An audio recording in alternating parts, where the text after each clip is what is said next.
to you. Happy birthday to you. Happy birthday to you. Happy birthday to you. Happy birthday to you. Mais la piche, c'est pas l'anniversaire d'Obésix. Pourquoi tu chantes Happy Birthday? Parce qu'il y a deux, il y a même deux Happy Birthday. Oh la vache, il y a deux Happy Birthday. Deux, bah, l'US Open. On va parler de l'US Open ce soir. Bah, l'US Open quoi? L'US Open Bah, il y a en deux 2018. Ouais, Eh et ben, alors 2018, non, on va chercher loin. 68, 78. 68. 68. Non, c'est les 50 ans de l'US Open en fait. Bah, l'Air Open. La c'est première édition, c'est 68. L'Air Open, quand le tennis est devenu moderne, hein, les pros qui reviennent pour pouvoir jouer avec les amateurs, c'est 68. Le premier US Open, c'est 68. Qui gagne en 68, ma piche? C'est une finale entre Arthur Ashe et Tom Hawker. Qui gagne? Arthur Ashe, Bon, alors pourquoi un deuxième anniversaire? qui a donné son nom après au cours central. Arthur Ashe Hein, Stadium. c'est pas rien, qui en plus a changé de visage Ah, cette ok. année. Et 78, on change de stade, on arrive à Flushing Meadow. C'est les 40 ans de l'US Open en fait sur dur cette année. Avant, on jouait sur terre battue et sur gazon. Ouais, Forest Hills. À Forest Hills, un vieux club. Attends. Et en un peu désuet. 78, qui gagne? Attends. 78. Il faisait partie du Big Four de l'époque, si tu veux. Connors C'est pas une surprise. Connors contre Borg. Oh la vache, Jimbo contre Borg. Il adorait. Alors Connors adorait ce stade, ce nouveau stade là qui était.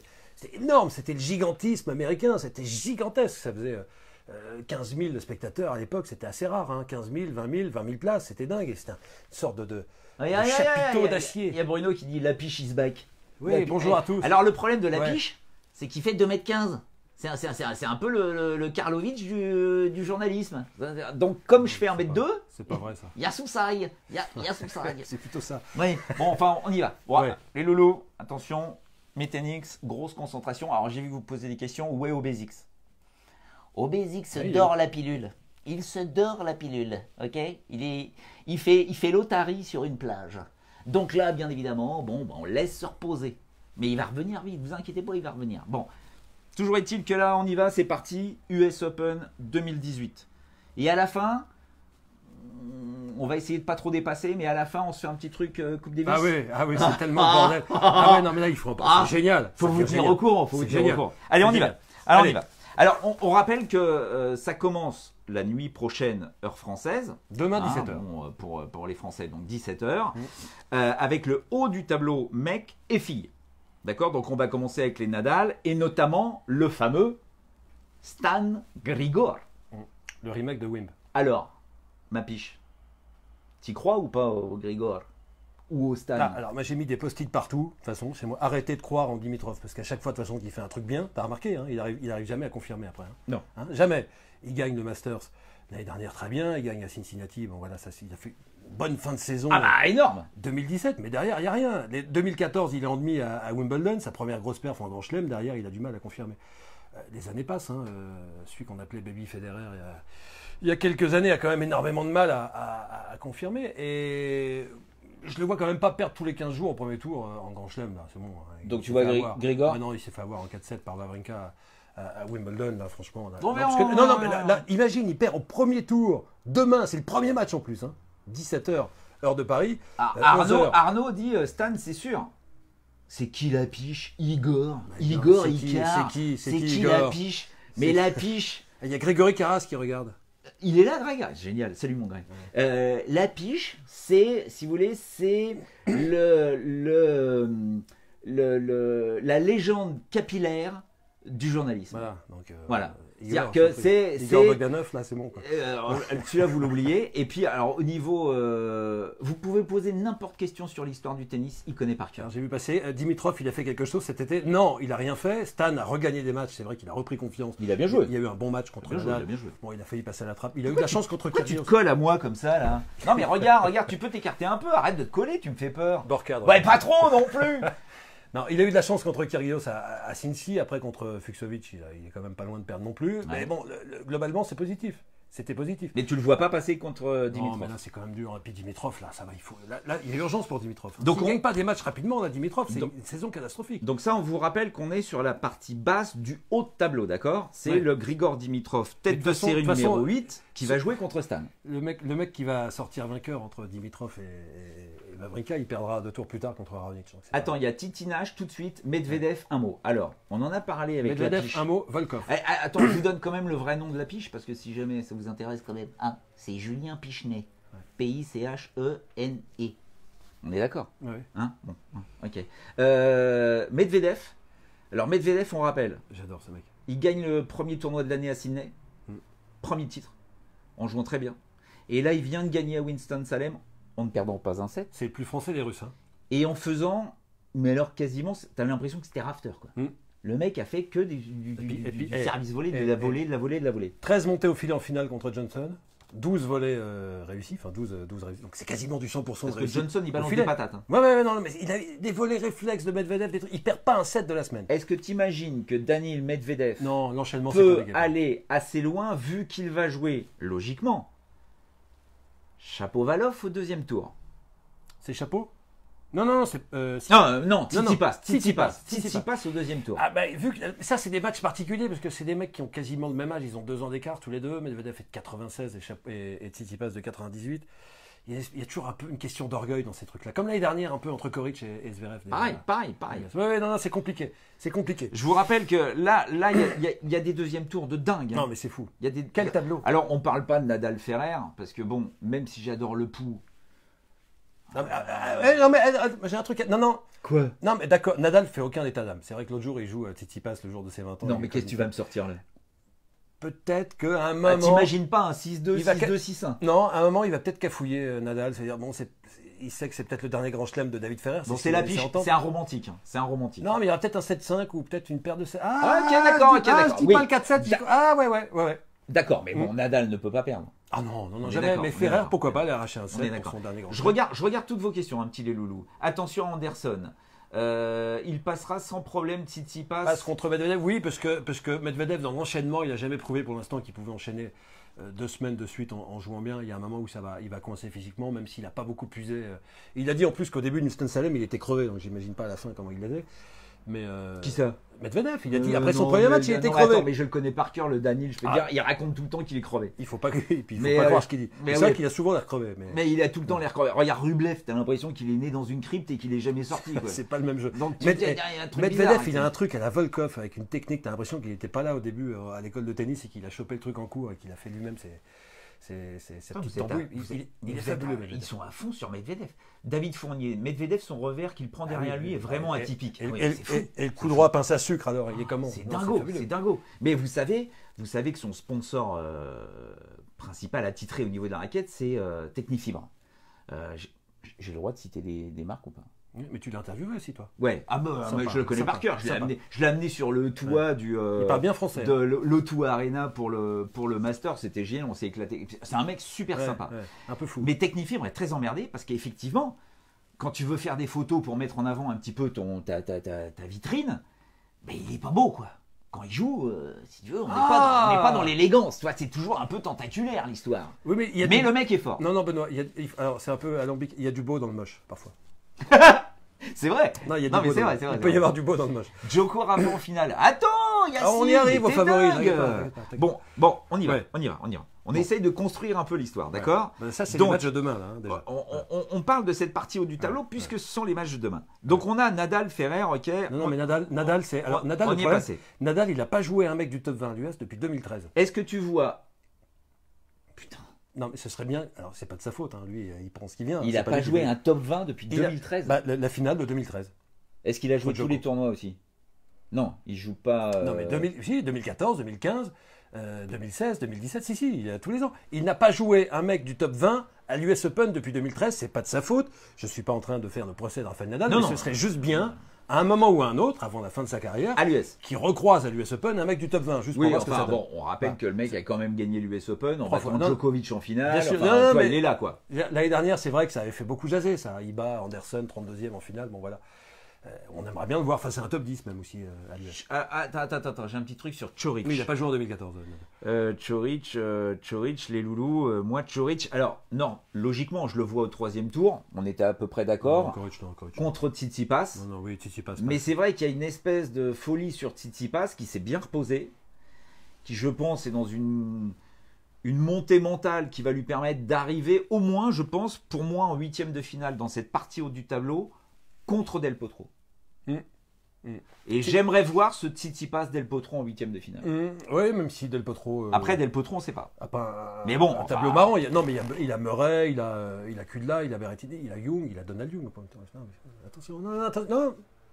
On ne sait pas où il en est vraiment physiquement, Del Potro. On ne sait pas. Attention. C'est vrai qu'on ne sait pas. Attention, mais Tsitsipas, il progresse à vue d'œil. Je vois des messages là, les gens veulent Obésix. Hein. C'est pas les gens, c'est les Ténix. Donne-moi les noms. Regarde, t'es mis up ou pas? Ah bah oui, j'ai pas mélangé. Ah, tu les vois pas là? Ah bah non, Ah merde. Obésix, il est où Obésix Non mais Obésix, on l'a dit.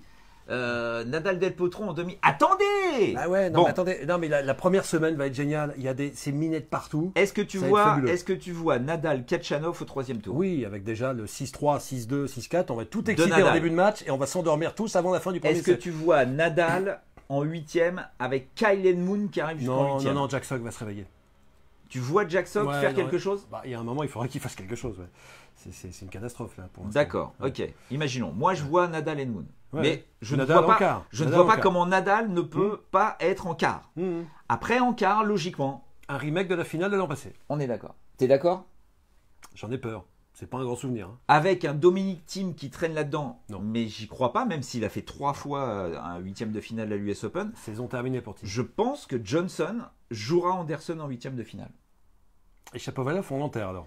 Shapovalov, Shapovalov. Mais Shapovalov, il va jouer Sam Querrey au 2e tour. Et attends, non. Il va jouer Félix. Ouais, déjà, il joue son pote, le mec. Hein. Il joue son pote, son coloc, au premier tour, sortie des qualifs. Toronto contre Montréal. Est-ce que tu vois Auger Aliassime poser des problèmes à Shapovalov au premier tour? Ah bah oui. Je pense qu'ils ont poussé un cri tous les deux en découvrant le tirage au sort. Franchement. Attends, il y a plein d'amoureux. Hein. Il y a Charles Mervyn qui dit t'étais où la piche? Avec Obésix, plus souvent. Bah oui, mais c'est marrant. Mais il bosse la piche, ne vous inquiétez pas, il bosse. Fallait en Afrique. Non, oui, non, tu fais pas que ça non plus quoi. Anderson toujours dangereux, oui, alors, mais attends, juste avant d'arriver sur Anderson, on rappelle que Shapovalov va jouer Félix au premier tour, donc ça, il a un petit truc pas mal aussi. On est sur 2 années 2000. Oui, c'est la première fois à l'US Open cette année qu'on aura 2 joueurs. Il y a Brooks Bay, le jeune qui a gagné l'USTA des moins de 18 ans, qui a une wildcard. Bon, il est au-delà de la 1000e place. Hein. Il ne va pas peser lourd contre John Millman, a priori, mais il est là. Et il y a Aliassime qui est sorti des qualifs. Donc on a 2 joueurs nés en 2000, dans les années 2000. Sans perdre un set. Félix n'a pas perdu un set. Il a écrasé tout le monde. Pour la première fois, on a des joueurs nés dans les années 2000 qui vont jouer un grand chelem en simple chez les messieurs dans le grand tableau. Et c'est quand même une date. C'est bien. On y arrive, ça y est. C'est bien. Là, on sent que ça commence à bouger. Voilà. Mais bon, imaginons que Chapeau passe Félix, qui serait logique. Oui, quand même. Il a Sam Querrey logiquement au deuxième tour. Il n'a rien fait là ces derniers temps. On est d'accord. Il n'a rien fait. On est d'accord. Il fait un match catastrophique contre Daniel à Winston-Salem. Il fait des doubles fautes dans les tie-breaks. Tout. Nul, carrément. Ok, donc imaginons que Chapeau se retrouve au 3e tour. Il jouerait le vainqueur de... Alors, Anderson, parce qu'on n'imagine pas que Anderson ne soit pas là au 2e tour, contre soit Chardy, soit Rublev. L'énigme Rublev. Il y a l'énigme Medvedev et il y a l'énigme Andrei Rublev. Et on peut rajouter une énigme aussi sur Chardy parce qu'on ne sait jamais ce qu'il est capable de nous faire en plan B. Chardy est capable de battre Rublev. Il est tout à fait capable de battre. Mais est-ce que Chardy est capable de battre Anderson? Non, non. Donc logiquement, on a un Shapovalov, Anderson au 3e tour. C'est bien chaud. Ah oui, c'est bien. Mais bon, je vous rappelle qu'Anderson a un espèce de niveau moyen depuis l'US Open l'année dernière. Qui est quand même pas loin du top 5. Ça va, il va pas non plus faire des... Le mec a quand même eu aussi beaucoup de mal à dépasser les 8e. Là, c'est vrai qu'il a franchi son cap, mais est-ce qu'il va maintenant être en quart, en demi à chaque grand chelem? Est-ce que tu le vois en quart contre Nadal? Non, mais il y a un moment... Oh non, pas la finale de l'an passé, non. Mais qui peut sortir Anderson avant? Eh ben, Shapovalov. Bon, imagine. Il faut l'espérer. Allez, moi, j'y crois pas. Hein. Pour moi, c'est moi Nadal Anderson, c'est à juger. Il stagne Shapovalov, il nous déçoit tous cette année, je conçois. Son jeu est moins varié qu'avant. C'est sûr, il monte moins au filet, il y a moins de retours volés que l'année dernière. On avait adoré son jeu à l'US l'année dernière, il est en 8e l'année dernière, après être sorti des qualifs. Ouais. Là, on le sent quand même un petit peu moins apte à faire ce genre de parcours, mais il stagne un petit peu. Là, c'est normal, comme tous ceux qui arrivent très vite dans le top 100, il faut un petit peu de temps pour s'adapter à cette nouvelle vie. Attends, parce qu'il y en a plein là qui sont Kyrgios, sur Kyrgios, Federer. Alors attendez, on y va. On finit juste cette partie basse du tableau haut. Okay. Où on a Del Potro, où on a Tsitsipas, où on a John Isner. Isner, quand même, le vainqueur à Miami. John Isner, on rappelle qu'il a fait une seule fois un quart de finale à l'US Open en 2011. Hein. Donc, Et en Grand Chelem tout court, il en a fait deux, hein. après, il sait qu'il s'est souvent trompé dans l'approche mentale de ses matchs. Donc, vu sa victoire à Miami, je suis curieux de voir le John Isner. Pour moi, John Isner, il est en 8e Il a un bon tableau. contre Raonic. Pour moi, il y a Raonic. Oui, il y a Raonic en bas, ouais. Dimitrov, Wawrinka, ils vont s'entretuer, ils vont se fatiguer. Est-ce que Gilles Simon peut il faudrait déjà qu'il joue. embêter Raonic au deuxième tour? Alors, il faudrait déjà qu'il joue, ce serait bien. Non, mais il y a son problème de dos. Vous oubliez Gilou dans cette partie de tableau, les gars. Oui, Simon Lacaille. Simon, on y pense à Gilou, mais. Non, mais Gilou, Il d'accord. était forfait à Winston-Salem, donc on a un petit peu peur pour lui. Puis, bon, il joue là, il arrive au premier tour. Bon, Ça devrait le faire. Le mec a gagné un match dans sa vie. mais on ne sait pas où il en est physiquement. Hein. On ne sait pas du tout où en est Gilou. Hein. Mais imagine, logiquement, il y est. Mais Mais il au jouera deuxième tour, il joue Raonic. Ah, c'est tout à fait le genre de mec qui peut embêter. Raonic, il doit détester jouer Simon. Ah c'est ouais. terrible, terrible. Ah ouais, dans le listing des mecs qui ne veulent pas jouer. Tout revient, les services reviennent, les volets Mais bon. reviennent. Tout, non, c'est terrible. Pour moi, c'est potentiellement un 5-7, voire un 4-7. Il va y avoir des volets compliqués à Mais jouer, il va pas aimer. c'est Raonic, quoi. Mm. Ouais, mais il a des jeux de service faciles. Puis enfin, alors que Gilles Simon pourra jamais se reposer, il va se faire agresser sur ses services. Enfin, ça va être compliqué quand même. Pour moi, c'est Raonic Isner en 8e. Hein. Avec Isner qui passe. Avec Isner qui passe. Ah ouais? Tu me suis aussi? Moi aussi. Ouais, Et donc, moi, je vois Isner, Del Potro Isner, en quart dans cette partie de tableau. Donc, imaginons qu'on ait Nadal, Anderson en quart de finale. T'es à peu près d'accord avec moi? Del Potro, Isner. Bon, Del Potro, on ne sait pas, mais imaginons Del Potro ou Tsitsipas, allez. Ce serait bien Tsitsipas. Quoi. Ah, Tsitsipas, ce serait génial. Ça serait bien. Mais je pense que si c'est Tsitsipas contre Isner, Tsitsipas. Alors, ils se sont joués à Wimbledon, Isner avait gagné. t'imagines Gros match, Tsitsipas hein. en demi-finale de l'US Open contre Nadal? Et tu l'imaginais, en début d'année, tu l'imaginais finaliste à Barcelone en battant toute l'armada, là, tous les spécialistes, et en finale au Canada? Non. Del Potro. Le mec est top 15. Del Potro pas au top. Je suis d'accord. On parle Ouais, d'Hugo Del Potro, on sait Humbert. pas. Bien Del sûr Potro, qu'on va on sait parler pas. d'Hugo Humbert. Hugo Humbert. Attends, Hugo Humbert. Est-ce qu'il est dans cette partie de tableau, Hugo Humbert? Hugo Humbert, il joue Il joue Altamirano. Altamirano, qui est un, non, je crois qui que est c'est un Américain. Si, il joue demain. Il joue demain, Hugo Humbert. Attends, ils sont où? Ah bah oui, puisque Hugo Humbert, c'est purée, pourvu qu'il passe Altamirano, Ah, ce serait bien. qui est quand même un peu plus loin que lui au classement, mais 340, hein. Ouais, mais bon, Riquin, Calife, machin, non, le mais mec il est en feu. Mais vont être très derrière, c'est le vainqueur de Dimitrov Wawrinka. Purée, j'aimerais bien que le Hugo il passe parce que vraiment j'aime bien, Bah là, c'est un j'aime grand bien ce coup. gamin. Quoi. C'est un super. On l'avait reçu à 7 sur 7 tout de suite. Ouais, il était venu, ouais. Le fils du D'ailleurs, charcutier tiens, Humbert. vous savez quoi, je vous ferai le lien pour que vous découvriez Hugo Humbert qui était venu à l'émission 7 sur 7. En plus, il adore manger. Il adore la bonne bouffe. ouais. Il adore la choucroute.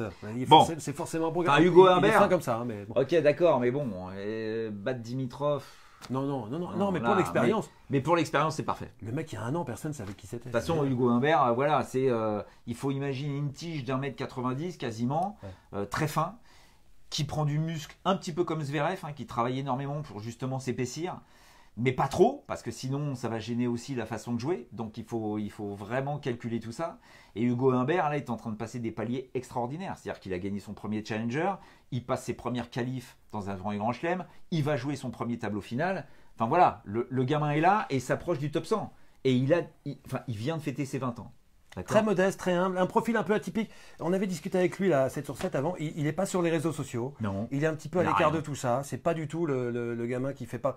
Hein, il fait pas de vagues et tout. Il Jamais a vu. son petit Alors plan. attends, j'ai Jules qui dit jamais vu Hugo Humbert, mais demande à voir. Assez porté vers. Il va vers l'avant. hein. Gros Il service. On va au filet quoi. Ouais. À Et, l'avantage. un jeu complet. Droitier.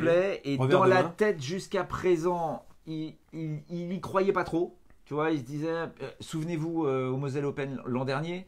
Tu vois, il avait réussi à faire un beau tournoi de qualif, arriver au premier tour, et puis un match de dingue, il perd. Mais voilà, tu sens que le mec a passé un stade. Ça, c'est sûr et certain. Là, il est aux portes du top 100, à 20 balais. Intéressant. Mais bon, on sort de cette partie haute du tableau pour arriver sur Donc, la partie basse on- où il y a, Non, mais où il y a Benoît, votre Federer. Nadal en haut en finale. On n'a pas dit ça, si on a dit. Ah, pour moi, c'est Nadal en Voilà, finale. Nadal, on est d'accord Moi, tous les deux. On est d'accord tous les deux. Je vois pas comment Nadal ne peut Mais pas le bas, être en le finale. bas, il est. Parce que on parle énormément de Djokovic qui a gagné bien évidemment Cincinnati, très bien.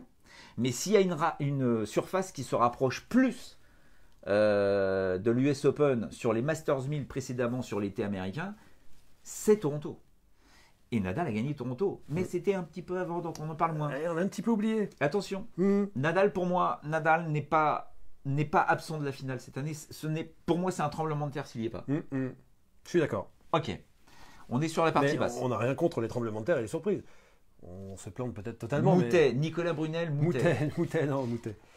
Moutet. Alors, moi, j'y crois pas. C'est sympa de croire en lui, mais Moi, pas maintenant. Pas pour là. moi, là, il lui faut encore des années et des années pour arriver à ce... Non. Pas sur dur tout de suite. Ouais, non.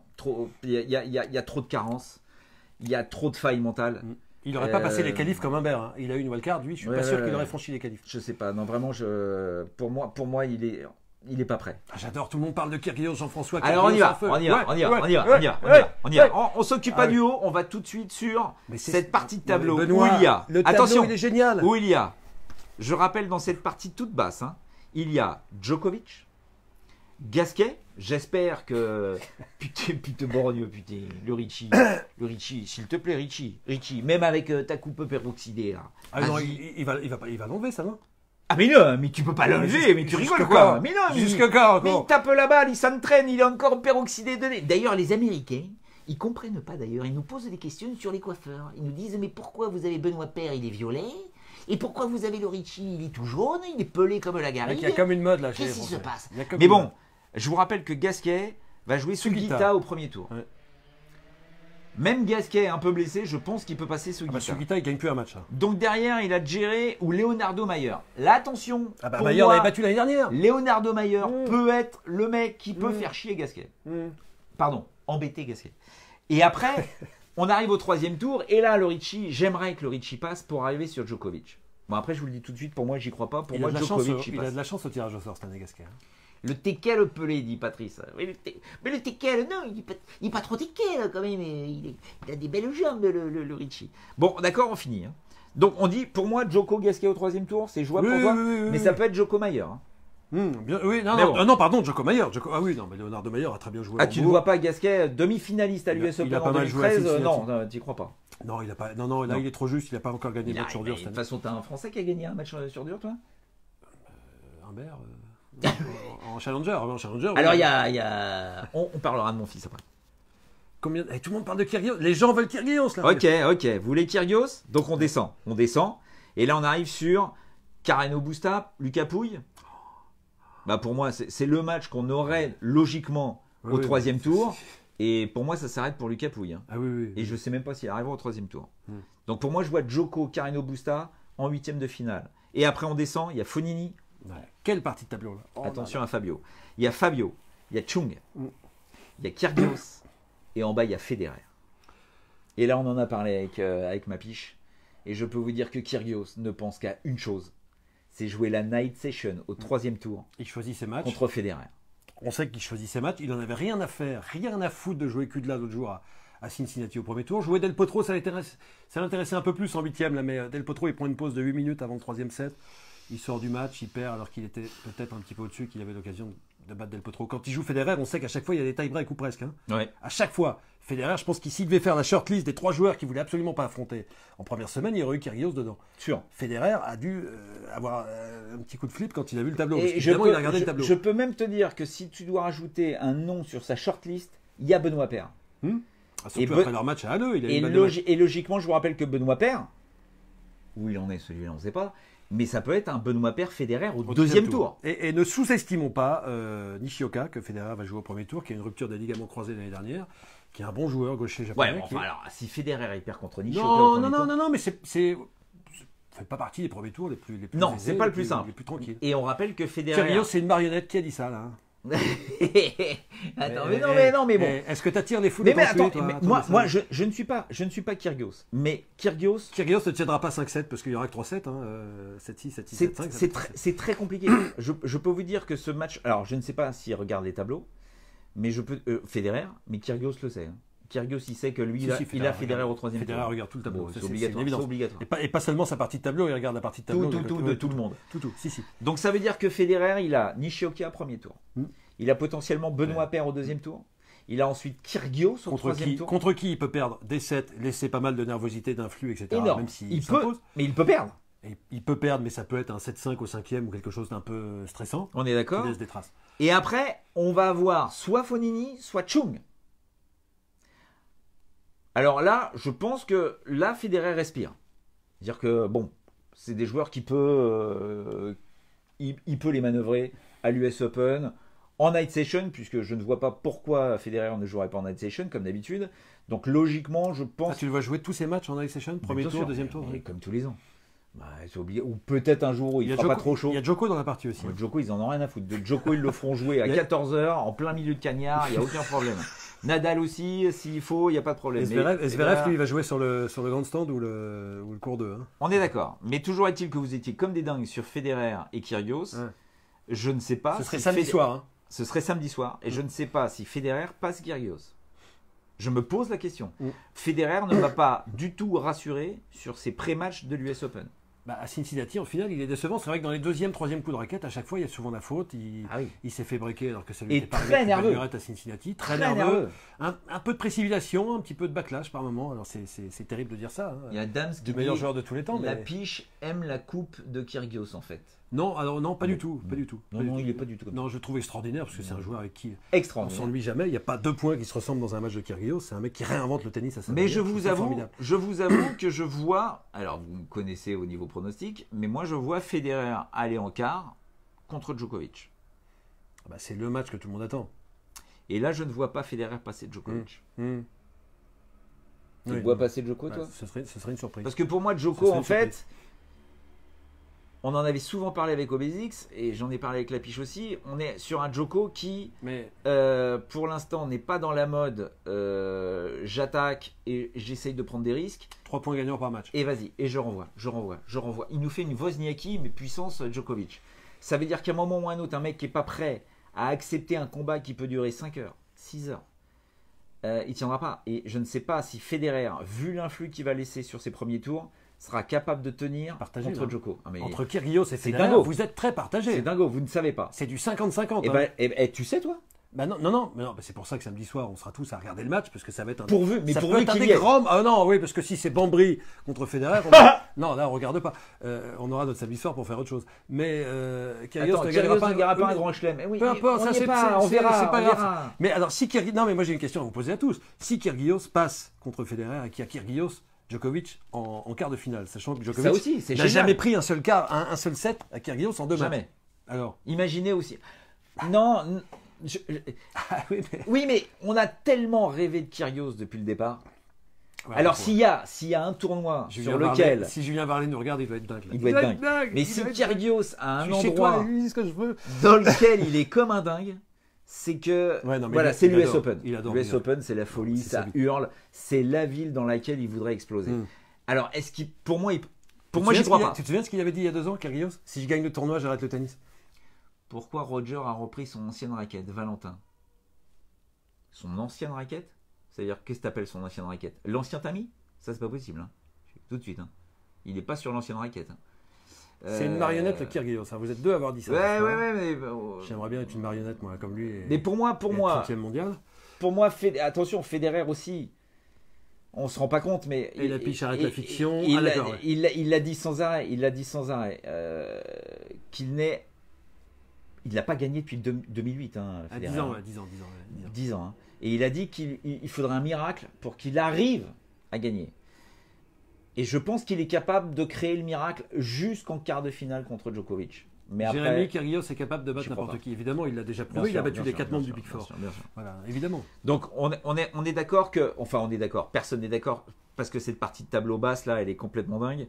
Mais on se dit que, voilà, apparemment, tout le monde est d'accord sur Djoko. Djoko en quart, ok, on y croit.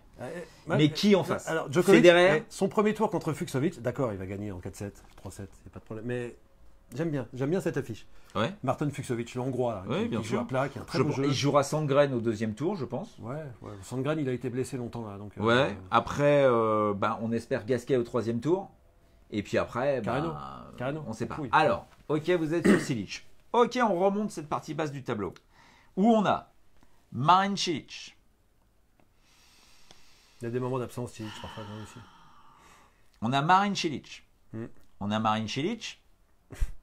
Et on a Alexander Zverev. Parce que Les têtes de série, je vous rappelle que c'est Adrian Manarino qui va jouer contre Tiafoe au premier tour. Eh ben, Tiafoe, moi je le mets loin, moi. Moi aussi, je vois Tiafoe battre Manarino. Ouais, et je le vois battre Cilic aussi, moi. On a Cecchinato qui va jouer Bennett au premier tour. Bah, dernier tournoi de Bennett. Je pense qu'il sera là pour se tuer sur le court. C'est un bon tirage. Donc je vois Bennett passer. On a David Goffin. Ok, génial, hein, David Goffin. Mais il en est où? Pas de match référence. Problème à l'épaule. Ah bah il a bien joué. Il nous a fait Anderson Del Potro. Il a bien joué. Il a chopé un Del Potro qui était complètement cuit et qui a calé au deuxième Avant set. de se reblesser. Et il a joué à Anderson qui n'était pas là. Une saison de poisse, mais absolue. Donc Goffin, il a plus d'œil, il a plus d'eau, très compliqué. Il a plus de bras. Donc qui Cilic va jouer en huitième de finale? Je n'en sais rien du tout. Goffin? Logiquement, hein, mais logiquement. Allez savoir si attention à un mec comme Azeu, un Robinaz. Ouais. Pourquoi pas un Robinaz? Il a bien joué. Après, on a Schwartzmann, on a Nishikori, mon fils, on a Krajinovic et Zverev, et on a mon fils qui logiquement, j'espère, va se retrouver au deuxième tour. Le Monfisien. Qu'est-ce qu'il a fait depuis Hambourg à part poster des photos sur les réseaux? Ah bah il était sur sa planète, il était tout là-haut là, il était tout là-haut. En fait, mon fils, le Monfisien, il joue plus que les grands chefs. Mais il adore arriver. Ça l'intéresse plus, quoi. Ça l'intéresse plus. Alors, je vous rappelle que quand il a fait sa demi à l'US Open, hein, cette demi mythique, où il nous a inventé un nouveau tennis, il avait quand même gagné plein de matchs avant. Là, il n'y a rien. Il n'y a rien du tout. On ne sait pas où il en est. Rien. Qu'est-ce qu'il a fait, le Monfisien, depuis Hambourg fin juillet? Un mois. On sait pas. Il a joué au paddle, ça c'est sûr. Ça c'est sûr, il a fait du basket. Poker, un peu de alors poker, il s'est entraîné à Miami, sur le central de Crown Park, là où il y a le Masters 1000 de Miami. Ouais. Bon, on sait pas. Donc mon fils, logiquement, joue Nishikori au deuxième tour. Mais Nishikori, pareil, on sait pas. On sait pas. Il a fait des matchs contre Azeu là, au Canada. Pour moi, s'il y a un joueur solide dans cette partie de tableau, c'est Schwartzmann. Et encore. En quart de finaliste l'an passé. D'accord. Qui avait battu Cilic d'ailleurs au troisième tour l'an dernier. Et Schwartzmann, logiquement, va jouer Zverev en huitième de finale. Alors, j'adore les London. Alors, moi j'adore. Non mais j'adore l'idée. Zverev, oui, c'est peut-être pas le jeu le plus rock'n'roll, le plus sexy du monde, mais il est tellement nerveux. C'est un documentaire sur la nervosité, ce mec. Il mâchouille sa chaîne tout le temps. Hein, tu trouves pas? Il est d'une nervosité absolue et ça devient un feuilleton là, de le voir à chaque fois trembler dès le premier tour contre n'importe quel joueur, au deuxième tour en Grand Chelem, parce qu'il sait que il est dans une mauvaise série en première semaine et qu'il s'en est sorti à Roland Garros, mais il a eu beaucoup de mal. Mais il y a Bernard. Monsieur le Président. Bernard, vous restez jusqu'à la fin parce qu'on va parler de la Coupe Davis. Non, mais le Zverev Lundell, c'est une association formidable, c'est très intéressant. C'est très intéressant parce qu'on va voir ce qu'il est capable de produire avec Lundell. Mais est-ce que c'est pas un peu trop gros, lui qui a quand même un petit peu l'habitude de crouler un peu sous la pression facilement? Zverev. Ouais, Zverev. Ouais, d'avoir Lundell dans son box. Est-ce que c'est pas un peu trop gros? Je vous rappelle l'historique. Hein.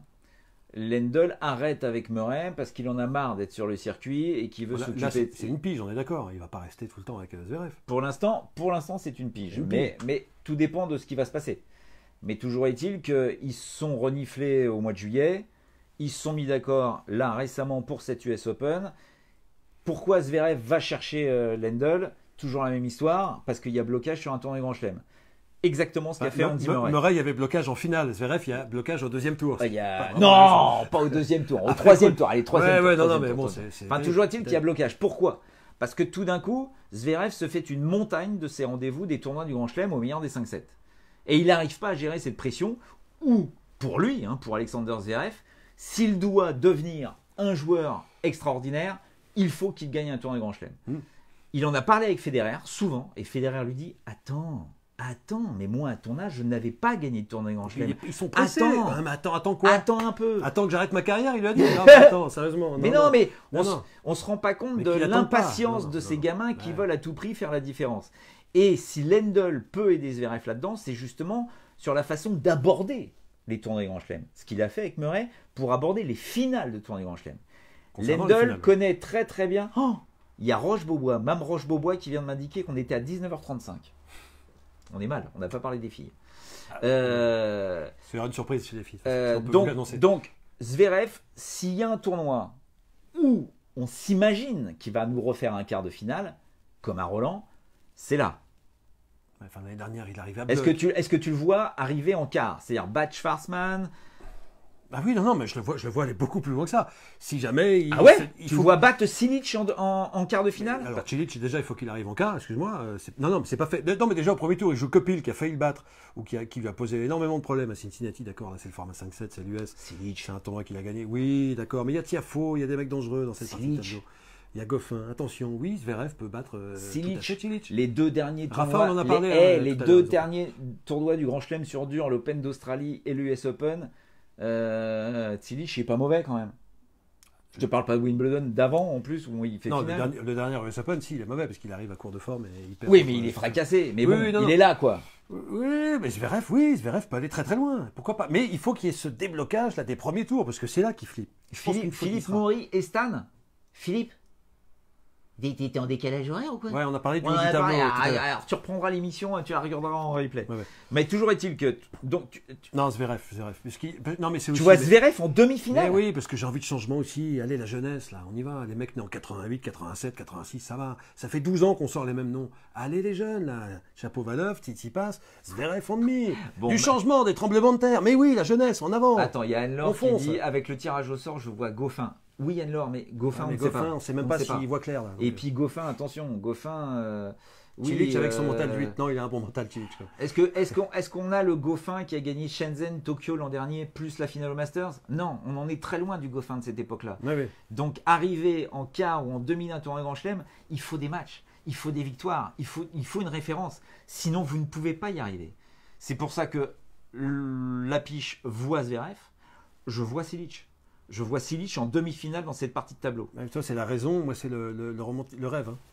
On est d'accord. Mais non pas que j'adore Zverev. Mais je me trompe en permanence. Donc parce que Cilic, Djokovic en demi-finale, Benoît, on est sérieux là. C'est pas la demi la plus sexy sur le papier, quoi. Mais on n'est pas là pour être sexy. On est là pour voir des mecs qui sont à leur niveau et puis voilà. Ouais, il faut espérer l'impossible parfois pour enfin bref.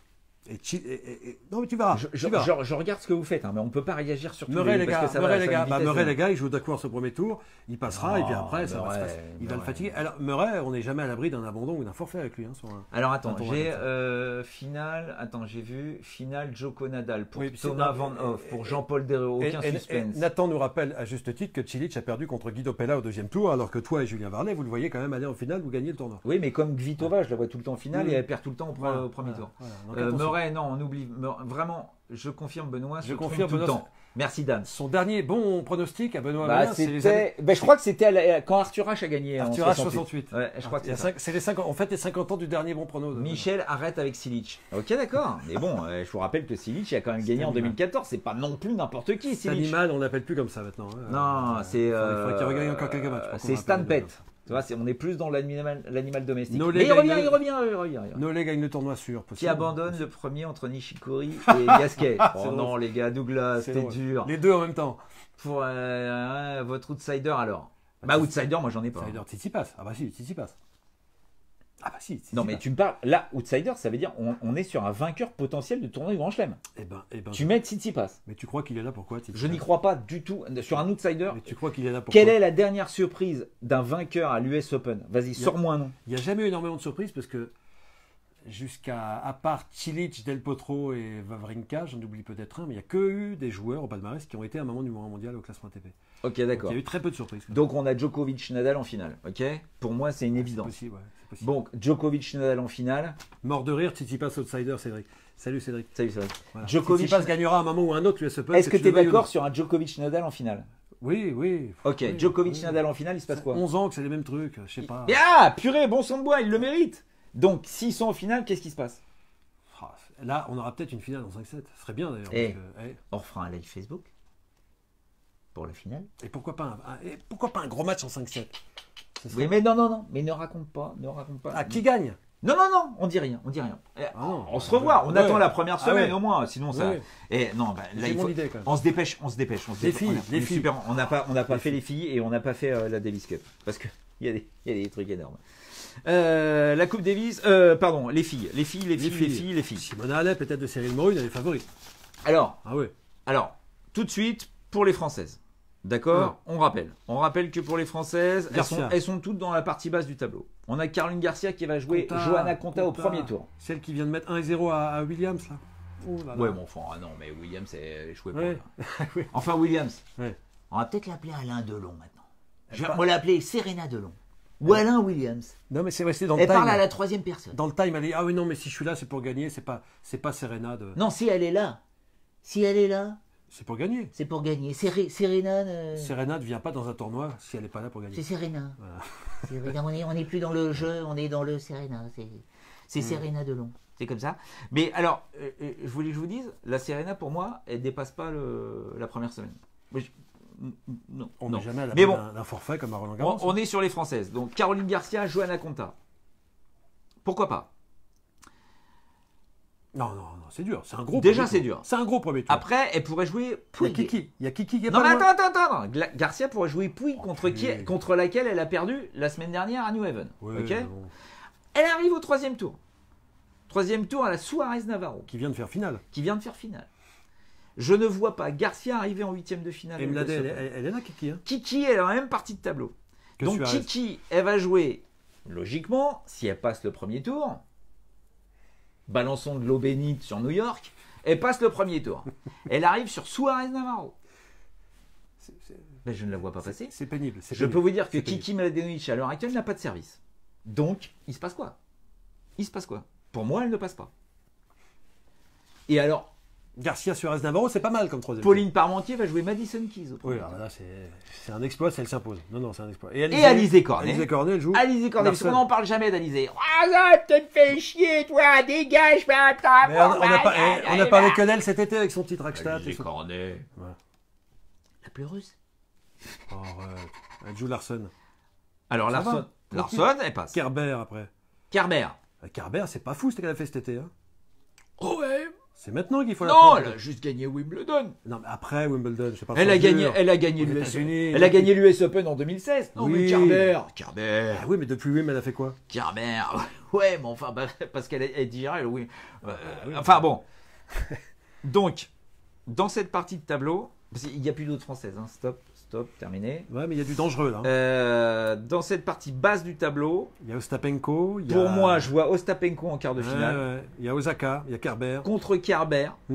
Ah, puis Sabalenka, la jeune, Ah ben Zabalenka, moi je la vois carrément en quart de finale contre Bertens. la Biélorusse là.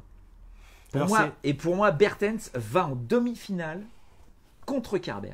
Alors c'est elle qui a chuté d'un groupe à cause de Serena, hein, parce qu'on a changé les têtes de série. Serena a été upgradée tête de série 17 et elle a perdu un groupe. Attends, excuse-moi, il y a Douglas qui dit Harmonitan quart de finale minimum. Harmonitan, Harmonie, ah ouais. elle n'a pas passé les qualifs. quart ou demi, hein, Elle Harmonitan. n'a pas passé les Ok. qualifs. Mais bon, attention, je vous rappelle que elle a gagné son invitation en faisant un tournoi de préparation pour avoir sa wildcard. Donc rien à dire parce que je peux vous dire que c'était pas elle la mieux classée, hein, loin de là. Il y a Pliskova effectivement. Pliskova, mais depuis qu'elle est mariée, elle met plus rien. Sangoku qui nous parle de Pliskova. Mais elle joue plus la Ouais, Pliskova. mais c'est une des meilleures têtes de série du bas du tableau. Mais on pourrait avoir la jeunesse, hein, Osaka, Ostapenko, Zabalenka. Je ne me trompe jamais. Zabalenka. Zabalenka qui vient de gagner Patty Schneider. Alors, je suis né le même jour qu'elle, 14 décembre 78. Elle est vieille, hein, quand même. T'as 40 ans, toi? Bah bientôt, ouais. Mais elle aussi, 39 ans et demi du coup. Oui, parce qu'il y en a beaucoup qui parlent de Tommy Robredo. Tommy Robredo, il a le même âge que Nico Mahut. Hein. Ah oui, non, il est 82. Il a 36 balais. Non, Schneider 78, elle va avoir Schneider, 40 ans. 40 balais. Ça cause, hein, c'est pas loin d'être Kimiko daté là. Moi, j'adore. Hein. Je vous rappelle que Patty Schneider a été quart de finaliste à l'US Open en 1998. Elle a été quart de finaliste à l'US Open en 2008. 98, 2008. Ah, il y a ça aussi dans les anniversaires. là. 2018. Happy birthday, Mmh. Patty. Mais Mmh. bon, Patty Schneider, quart de finaliste à l'US Open, là, il faut faire quelque chose. C'est qu'il y a un gros souci quand même hein, dans le tableau féminin. Mais bon, non. Non, c'est énorme ce qu'elle a fait. Donc, pour Elle a laissé moi, 3 matchs de qualif à l'arrache, tout. Non, Pour c'est moi, dans les quarts de finale de cette partie basse du tableau Ouais. féminin, c'est Ostapenko contre Kerber et Zabalenka. super. Bertens. Pour moi, c'est dingue. Zabalenka et Bertens, pour moi, c'est dingue ce qu'elles font. Tu crois pas que c'est un peu too much, qu'elle a joué trop de matchs, qu'il y aura trop d'attentes et que ça va un petit peu Elle a sauter 20 ans, elle a 20 ans, Zabalenka, elle est comme Tsitsipas, elle te bouffe tout le monde et s'en fout d'être fatiguée, elle bouffe. Alors tu trouvais que j'étais trop rapide avec Tsitsipas, mais là non, tu penses que Zabalenka va aller loin. Je la vois en quart. Non, Mais attends, mais elle a qui? Bah, elle a Kvitova, quand même. La tête de série 5 dès le 3e tour.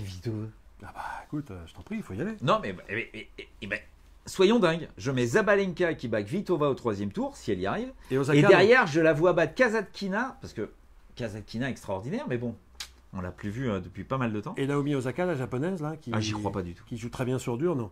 Et qui a gagné. Mais elle joue très bien sur dur, mais quoi? bah, Parce que depuis Indian Wells, soit t'es bloqué à Indian Wells, quoi. T'es bloqué en mars.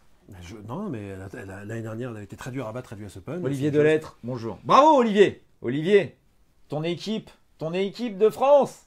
Énorme ce que t'as fait mon Olivier. Bravo, bravo, bravo. Olivier Delettre, quand même. Et le nombre de champions d'Europe qu'on a eu cet été, du très haut niveau. Et Kiki Bertens, je la vois en demi contre Angélique Kerber. Ouais. C'est probable, c'est probable. Pourquoi pas? Et C'est je probable. vois Bertens Tu- en finale. Tu sais que ça n'arrivera pas, ça. À partir du moment où tu le pronostiques, en général, ça n'arrive pas. Oui, mais je le dis, j'ai une preuve. Et je dis que Kiki Bertens est en finale contre Simone. Donc vous savez que, Pour moi, vous savez que Simone, ce sera forcément pas ça. On verra pas, on verra pas, on le verra jamais. On Ouais, verra. ouais. Mais qui, Alep en haut. Non, mais Alep en haut. qui peut sortir Alep? Ashleigh Barty? Moi, je vois Ashleigh Barty en quart de finale. Et Serena alors? Et Serena? Ah non, mais Serena. Serena, j'y crois pas. Et Serena, est-ce qu'elle va jouer tous ces matchs sans abandonner? Est-ce qu'elle va pas déclarer forfait à un moment? Après, Qu'est-ce que ça donne si elle joue sa sœur au 3e tour? Alors, c'est génial parce qu'elle a dit qu'elle n'avait pas regardé le tableau. Est-ce qu'on peut penser une seule seconde qu'elle n'est pas au courant qu'elle est dans la partie de tableau de sa sœur? alors, ça paraît dingue. je fais Serena.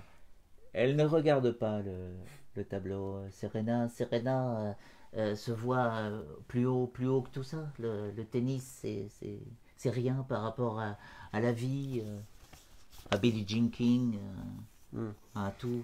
Non, mais évidemment qu'elle sait qu'elle va jouer Serena. Vénus au 3e tour. Enfin, qu'elle peut la jouer au 3e tour. Et Alep en 8e. Il y a Maman Roche-Beaubois qui nous dit qu'il est 19h45. Non, faut arrêter parce que sinon en replay, on est mort. Allez, ouais. Donc, Ah ouais, donc, ouais. donc, en Ouais. finale, pour moi, Allez. c'est Alep contre Kerber. Ah, tu mets comme. Ah oui. Et Alep en demi contre Sevastova. Et ben moi, non, mais alors, il faut savoir que les 7 derniers grands chelems, il y a eu 7 vainqueurs différents. Gagnante. Tu vois, parce La que pige peut-il vainqueur- remettre son col droit? C'est agaçant. Oh, quoi? Ah là là. Ça, plus le tennis féminin, ça fait beaucoup. Bon, ok, d'accord. C'est Mathieu. Ah, allez, c'est Mathieu. c'est allez, Mathieu. on fait 5 minutes sur la Coupe Davis. Ouais. La Davis Cup. T'as compris? Donc, j'ai compris quoi? Parce que la Coupe Davis. Oui. Alors, Monsieur Piquet, du Bulbe, je l'appelle comme ça maintenant. Donc, Monsieur Piquet nous sort dans une interview extraordinaire, bien évidemment, où il nous sort des poncifs, mais à toutes les i, que, ils sont en discussion avec l'ATP, avec Monsieur Chris Kermode, le président de l'ATP, pour organiser la phase finale de la Coupe Davis en septembre. Alors, Au lieu de novembre. au lieu de novembre, puisque comme il y a la World Team Cup de l'ATP qui se fait début janvier, là, si tu veux, il y avait embouteillage. Même avec le fric, tu sais pas comment les joueurs vont venir. Surtout que les bons joueurs vont jouer le Masters. Donc, est-ce qu'ils vont venir 15 jours après jouer? C'est pas sûr. À un moment de l'année où tout le monde est crevé. Donc, ils se disent, faut qu'on change la date. Donc, ils discutent soi-disant avec l'ATP. L'ATP qui n'a qu'une envie, bien évidemment, c'est de les foutre minables. Mais ils discutent avec eux, soi-disant, pour organiser la phase finale de la Coupe Davis en septembre. Donc, c'est-à-dire soit la première semaine après l'US Open, comme se faisait avant les demi-finales de la Coupe Davis, Soit fin septembre. soit pendant Metz-Saint-Pétersbourg, les petits tournois, plus rien à foutre, ça propose pas assez de fric, on les dégage, soit pendant la Lever Cup. Bah, histoire de vraiment foutre le bordel, hein? Allons, pendant la Lever Cup, c'est-à-dire où il y a Federer, Djoko et tout ça. Alors, qui va payer le plus pour que les mecs viennent jouer le tournoi? Soit la Coupe Davis, parce que c'est plus la Coupe Davis, faut arrêter avec ça, soit la Lever Cup. Ça va être sympa comme ambiance, hein? Bon, ça, c'est pas fait, hein. Après, il est en train de nous dire qu'il discute aussi avec le président de l'ATP pour avoir des points ATP. Ah bah oui, il n'y a toujours pas de point ATP. Ah non, il n'y a pas de point ATP, il n'y a toujours pas. Donc, ils discutent pour qu'il y ait des points ATP. Mais pourquoi ils vont leur donner des points ATP puisqu'ils veulent pas leur donner des points ATP?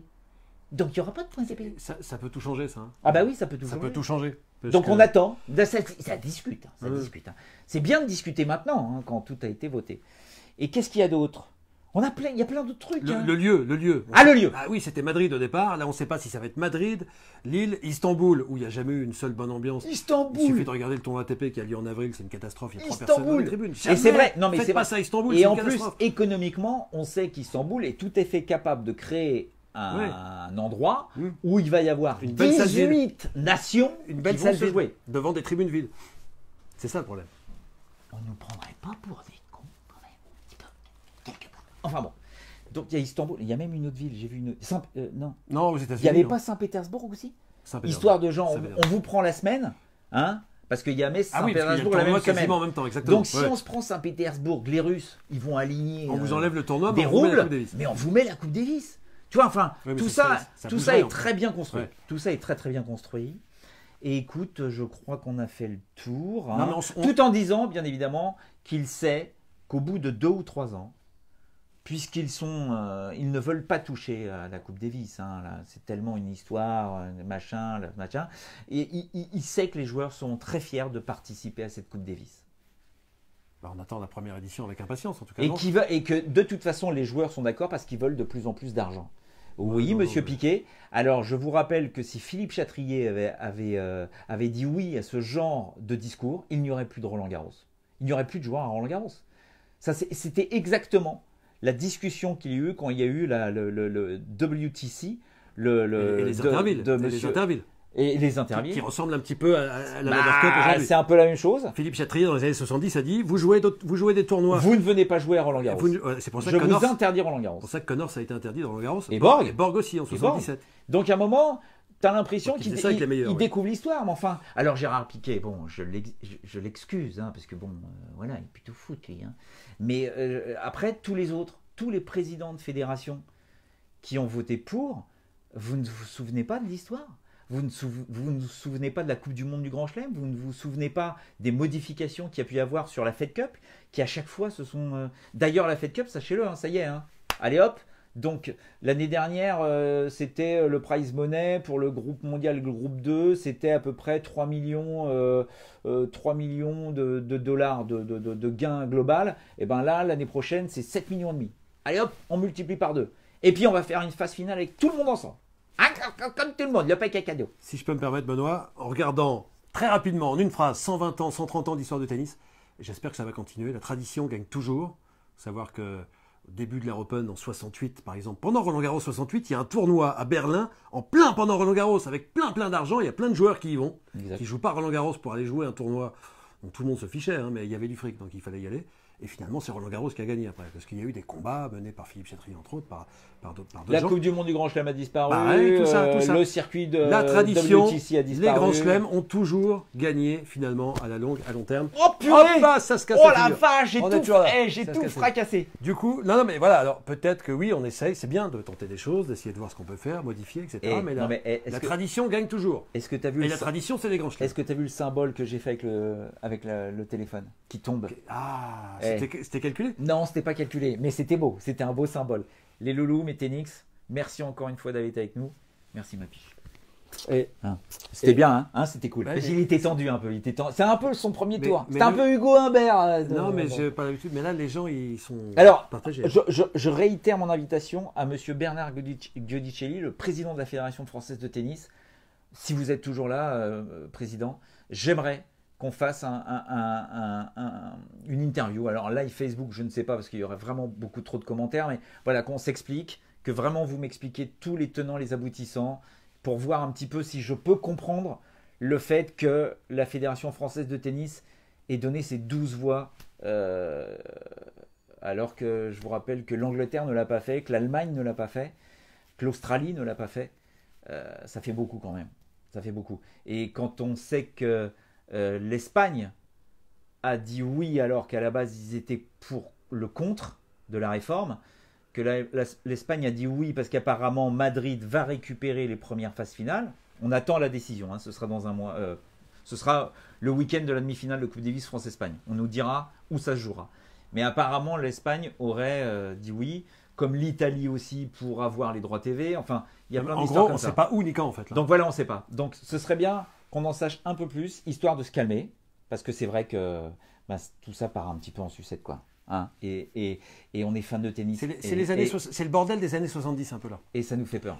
Voilà. Donc on vous adore les loulous. Mais les grands chelems sont toujours là. Ça, je me fais Bien pas- sûr. Ah ouais, si. Ça, Il n'y a aucun souci. Ouais, Aucun souci là-dessus. Et Ouais. le grand chelem qui s'annonce l'US. là. Les je 50 ans, happy birthday. Eh, ma piche, c'est le dernier tournoi du grand chelem Ah, avec les 32 têtes de avec série. les 32 Ah, ouais. têtes de série. Ouais. Donc imaginez que Qui là a mis déjà, Federer au premier tour en Australie. déjà c'est énorme, tout en rappelant que c'est la première fois, c'est le 3e tournoi, tout tournoi confondu, depuis février 2014, où on a Federer, Nadal, Murray. Djoko, Murray, Wawrinka et Del Potro Potro, ensemble tous là, dans ouais. un tableau. Et pour l'instant, ils sont protégés. Imaginez qu'ils ne soient plus protégés et qu'on n'ait plus que 16 têtes de série de tournoi du Grand Chelem, ce sera à partir de l'année prochaine. Wow. Mais C'est fou ça. l'US Open de cette année, il va être Non, mais gorgeous. le tableau est magnifique. Affichez-le. Eh, vous l'imprimez, vous Marvelous. l'affichez parce qu'il est superbe ce tableau. Vierge. Bon, on y va? Allez, Allez. ça commence demain. C'est moi qui éteins parce qu'il n'a pas l'habitude, donc il va tout casser. C'est où Allez, on y va. Terminé. Allez.